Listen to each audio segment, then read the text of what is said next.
Uh, Hello everyone. This is group number 2, and we are going to present the product life cycle. And our chosen company is Apple Inc. So in this presentation, we are going to talk about the Apple's product life cycle and its 4 stages: introduction, growth, maturity, and decline, and also about the marketing objectives of every stage. And also we are going to talk about the marketing mix, which is 4 P's, and assess marketing competition of Apple Inc. and also evaluate the cultural and global factors. So here's the little bit information about the Apple Inc. So Apple is the company which designs, manufactures, and sells the consumer electronics, software, and online services. So it was founded in 1976 in California. So the Apple is known for its innovation and premium design and strong brand loyalty. And this picture shows um, the product the 4 stages of the product life cycle. So here are marketing objectives of Apple Inc. Under each stage. So first one is the introduction. So the first introduction the Apple did was the 2007 when it's first launched its first iPhone. So in the introduction stage, usually the company builds its awareness and interest. So Apple introduced a revolutionary smartphone combining a phone, iPod, and internet communicator.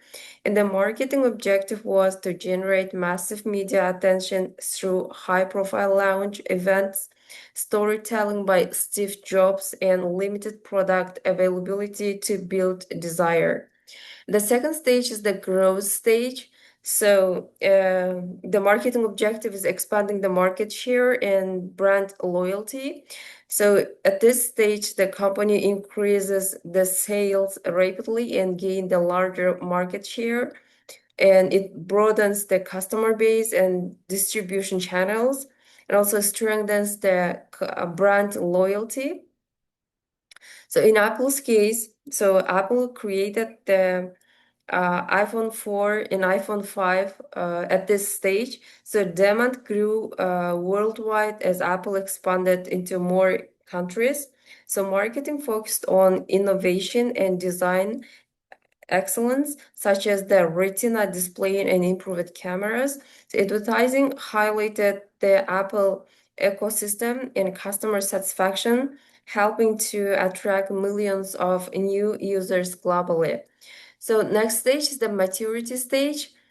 The marketing objectives is the retaining customers and maximizing their profit. So at this stage, Apple created the iPhone 13 and 14 series, and also Apple Watch and AirPods integration. So the smartphone market is mature with a strong competition from Samsung and Google. So Apple's objective is to retain loyal customers by emphasizing quality, ecosystem connectivity, and lifestyle branding. So marketing focuses on camera performance, software updates, and integration across Apple devices and services like iCloud and Apple Music. Next 4 stage is the decline. So decline. So in Apple's case, at this stage, Apple discontinued the creation of the iPod. So as smartphones replaced stand alone music players, Apple gradually reduced the marketing and production for iPods. So instead of this, it shifted focus to new products like the iPhone, Apple Watch, and Apple Music. So the objective was to manage product decline gracefully while driving customer toward more advanced product.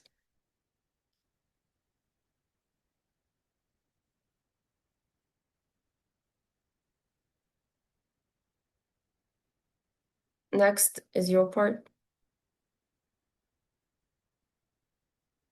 I forget microphone. So for the marketing mix strategy in the introduction stage, Apple focused on creating brand awareness and product introduction by using the TV promotion, premium positioning, and limited selective distribution.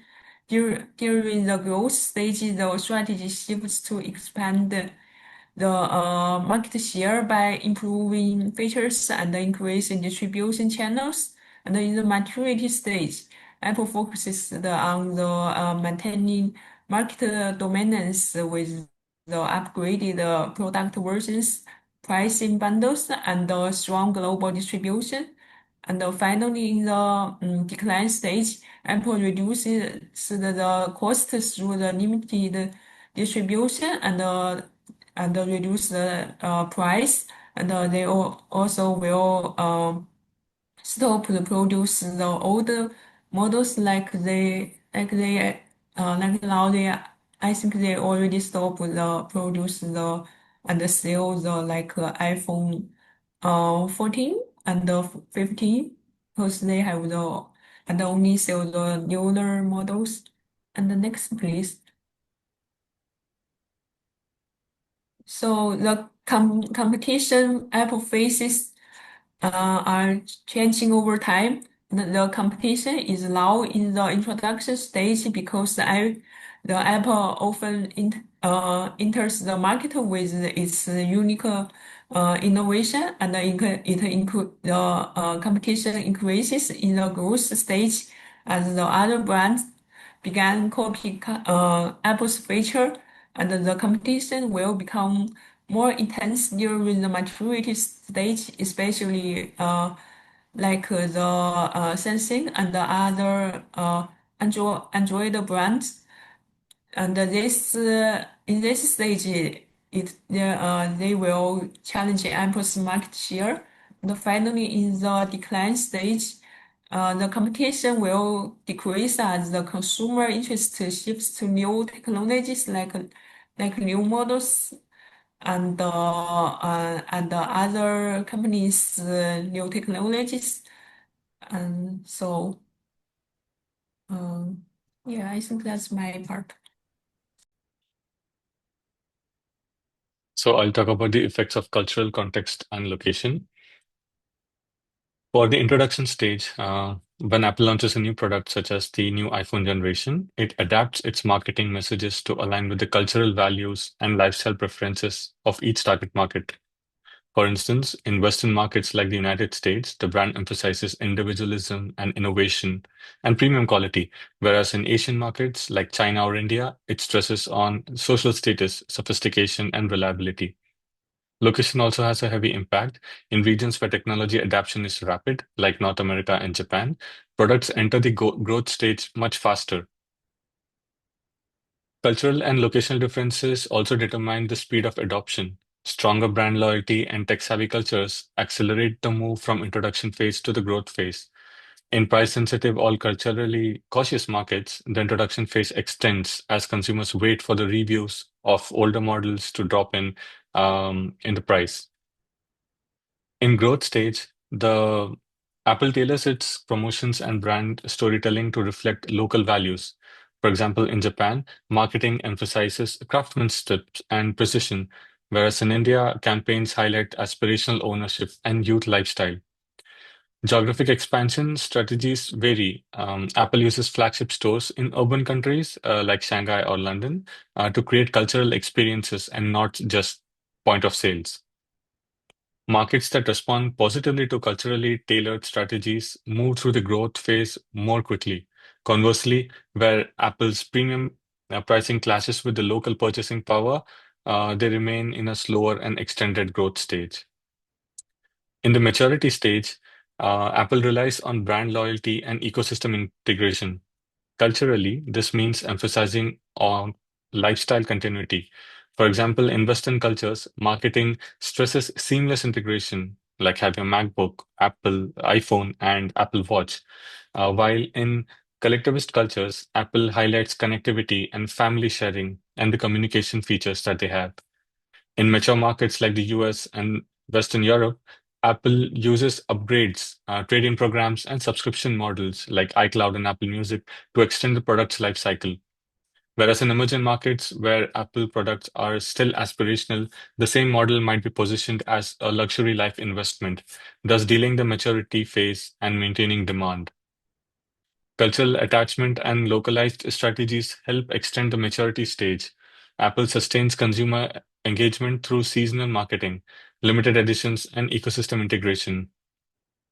During the decline, while products like the older iPhone models, such as iPhone 13 or 14, reach the decline stage in the developed regions, Apple often repurposes or repositions them in the developing markets. Cultural sensitivity plays a role. Apple markets these devices as affordable yet prestigious options for first-time users in countries like India, Brazil, and parts of Africa. Geographical market cycling allows Apple to extend the global PLC of its product. While one phone might be discontinuing in the developed country, it might be burgeoning in the developing country. By this global redistribution and culturally adapted positioning, Apple can transform what would be a product decline in one region into sustained growth in another region. This way, it can lengthen a product life cycle. So to conclude, we discussed about the four stages of the product life cycle for Apple and how marketing strategies change under each stage. We also saw the level of competition at each stage and how they influence the strategy, and cultural context and location affect the marketing strategies and the product life cycle. These are the resources and references that we used. We'll be adding a recording link here, and that's it from Group 2. Thank you.